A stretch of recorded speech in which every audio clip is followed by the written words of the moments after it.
Everyone, welcome to my YouTube channel. আজি মই বনাব লৈছোঁ লাওৰ বাকলি ভাজি।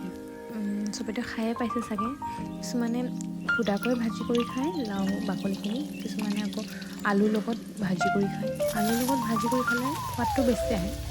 চ' ইয়াতে মই লৈ লৈছোঁ পিঁয়াজখিনিও মই একেলগে কাটি লৈছোঁ, আৰু লাওৰ যোনটো বাকলি হয় সেইটো ভালকৈ কিবা কৰি সৰু মিহি মিহিকৈ কাটি লৈছোঁ আলুৰ শ্বেপতে। চ' চাই গৈ থাকক। ইয়াত আপোনালোকে পাঁচফোৰণ ব্যৱহাৰ কৰিলে হয়, নকৰিলে হয়, অপশ্যনেল হয়তো। আৰু জালুকৰ গুড়ি দিছোঁ আৰু লগতে চিলি ফ্লেক্স।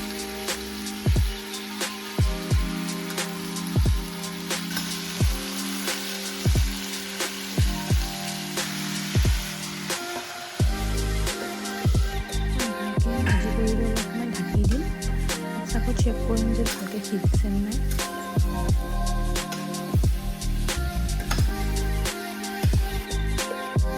অলপমান ভাজি লৈ কৰাৰ পিছত এতিয়া দিম ৰেড চিলি পাউডাৰ অলপমান দিম। আপোনালোকে যিমান পৰিমাণ দিব পাৰে। কিছুমান স্পাইচি খাই ভাল পায় যিহেতু। আৰু এতিয়া গৰম মছলা দিম। গৰম মছলা নিদিলেও হয়, মই দিওঁ যিহেতু। আপোনালোকে নিদিলেও হয়, ধুনীয়া খাই দিব পাৰে, সোৱাদটোও ভাল আহে। চাই থাকক।